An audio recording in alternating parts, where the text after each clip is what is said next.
is a box, a musical box, wound up and ready to play. But this box can hide a secret inside. Can you guess what is in it today?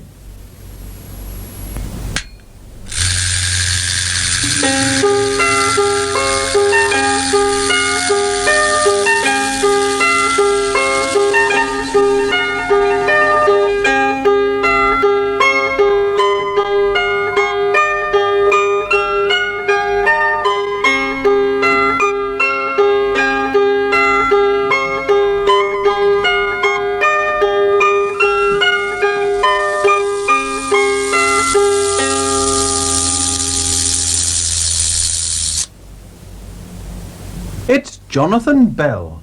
Hello, Farmer Bell. How's the farm? Busy? Hens laying well? Are you going to load your truck now?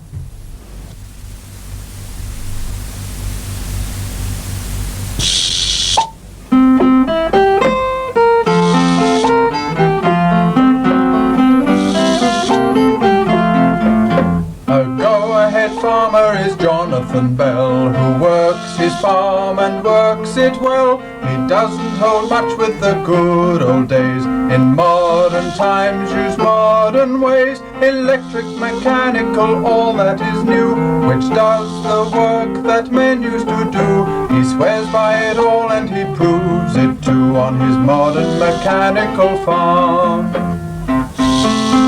Farmer Bell is using a forklift loader. He has just bought it, and now he can load his truck very quickly.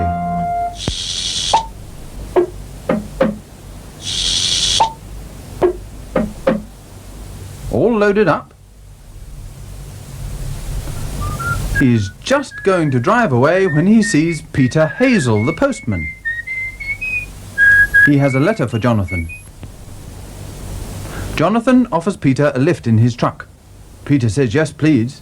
He has a letter for Windy Miller. It is quite a long way, so he is glad to ride. Off they go. Driving along in a farmer's truck, in an I can do anything farmer's truck. A pig or a hen, a car for the men, a bale or a sack, all go into the back. You can even spread muck from a farmer's truck, and I can do anything farmer's truck.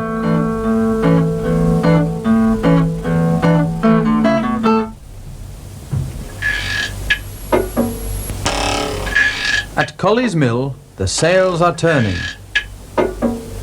Is Windy Miller hard at work grinding corn? No, he's been hard at work collecting eggs. Windy keeps ducks, hens, 2 cows and bees. He likes to live on his own food and drink, and he feeds himself very well.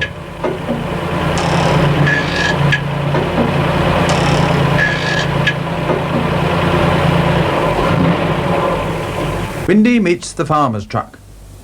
Peter gives Windy his letter. Windy asks them to wait. He has something for Peter. Here you are, Peter. The eggs I promised you. Peter is very pleased. Thank you, Windy. Thank you very much. Be careful, says Windy, and don't forget to return the basket. But Jonathan Bell laughs. All this fuss about 6 eggs. I have to handle 6,000 eggs. You wouldn't like to do that, would you, Windy? Not with your old-fashioned ways. Windy smiles and shakes his head. He's used to Jonathan's teasing.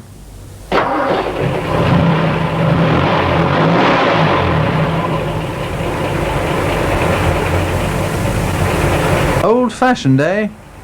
Well, perhaps I am. Perhaps I am.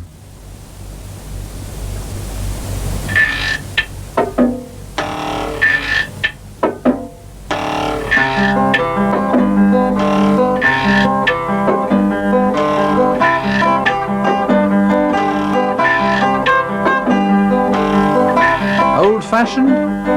Yes, I'm sure I am.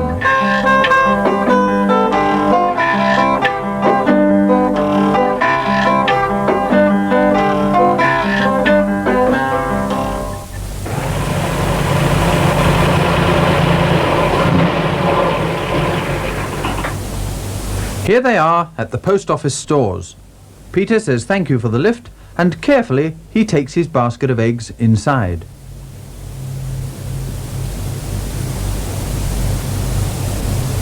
Here we are, Mrs. Dingle, 2 crates of eggs. But Mrs. Dingle is very sorry. She only needs 1 crate today. The people of Camberwick Green don't seem to be buying as many eggs from her shop as they used to. It's very strange. That's all right, Mrs. Dingle. I can easily take 1 back. Good day. Bye, packet. Woof, woof, woof. And Jonathan takes the crate back to his truck. That's odd. Mrs. Dingle has always taken 2 crates of eggs. Oh, well, I'm sure Mickey Murphy the baker will want his usual quantity.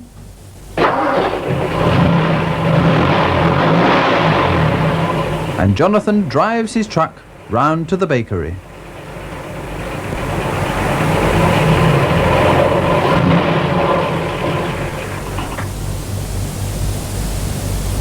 But Mickey says that he still has plenty of eggs, so he won't need his usual crate today. Sorry. Poor Farmer Bell. Nobody wants his eggs.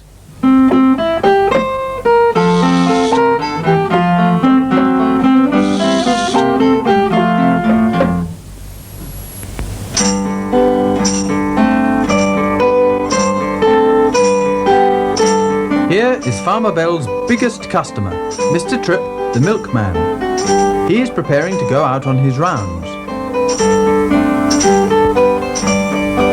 Perhaps he can help to solve the mystery.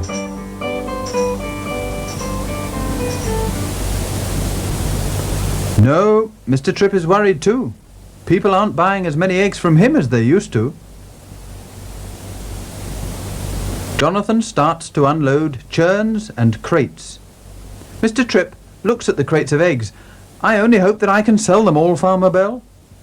So does Farmer Bell, but he continues to unload.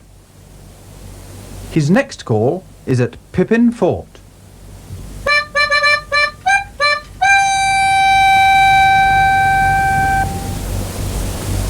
Captain Snort's pupils are on parade in their smart military uniforms. Sergeant Major Grout is drilling them. Attention!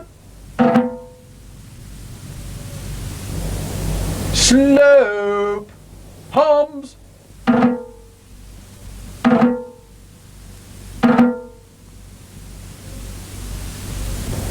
Order! Hums!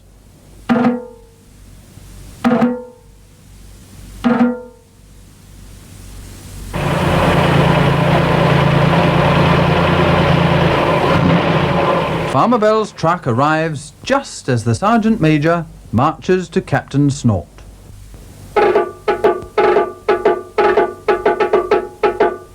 The Sergeant Major asks Captain Snort's permission to dismiss the parade. It is time for morning milk. Captain Snort gives permission.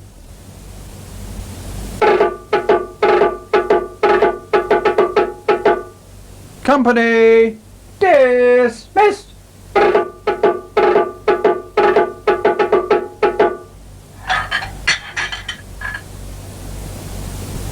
Farmer Bell is pleased to see them all drinking his milk. Captain Snort says that it's very good for them. Each boy has to drink half a pint every morning. And Sergeant Major Grout makes sure that all the milk is drunk. Farmer Bell asks, "How about eggs, Captain Snort?" And the captain tells him that every boy has an egg for breakfast every day and 2 on Sundays. Jonathan asks, "So you'll need as many eggs as usual?" And Captain Snort replies, "Yes, of course." Jonathan is so relieved to hear this that he shakes the captain's hand. "I'm very pleased to hear it, Captain Snort. I'll unload your milk and eggs straight away." And off he goes to his truck, leaving a rather mystified Captain Snort.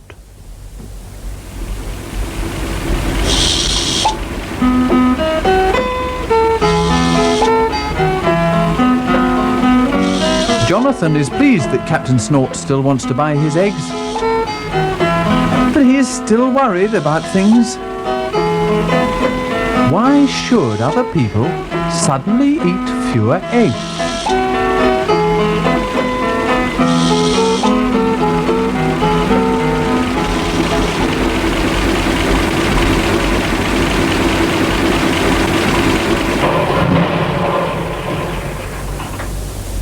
Hello, here's Roger Varley, the sweep.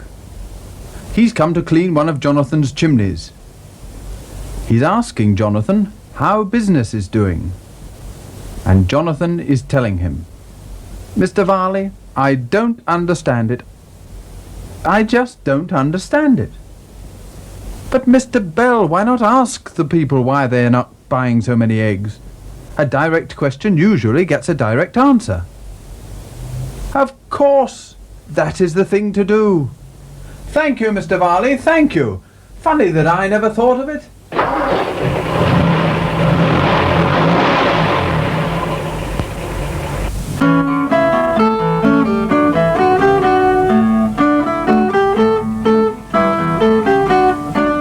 Jonathan is wasting no time. First, he's asking Dr. Mop.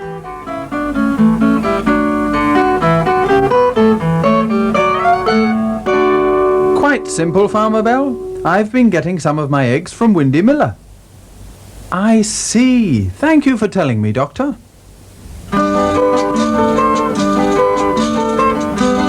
And now, when he can manage to get a word in, he's going to ask Mrs. Honeyman.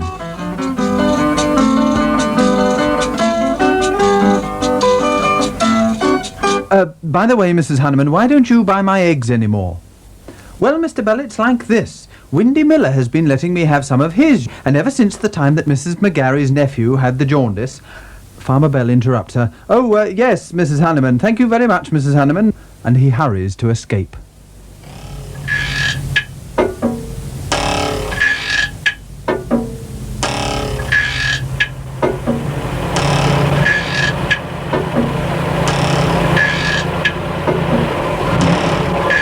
Jonathan has decided to talk things over with Windy. But first, Windy goes to stop the sales.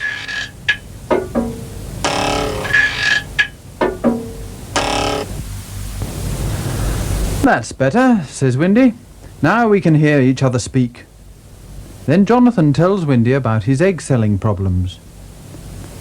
Well, Jonathan, says Windy, this is why people buy my eggs. Come over here.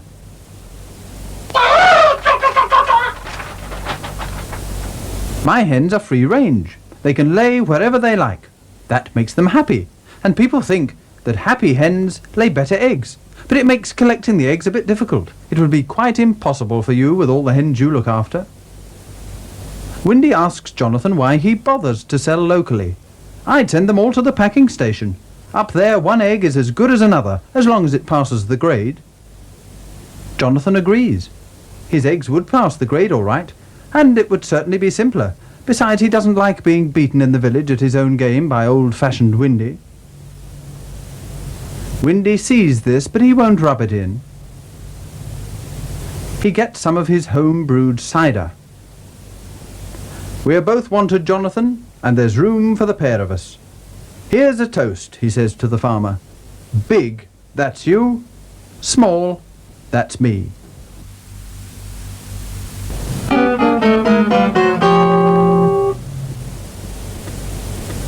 Hello, Farmer Bell. Are you selling all your eggs now? I expect you're sorry that the people in Camberwick Green think that your eggs aren't as nice as Windy's. Never mind. You are giving more eggs to more people more cheaply than he can, and that's a great thing. And you are the most modern farmer in Camberwick Green. Goodbye, Farmer Bell.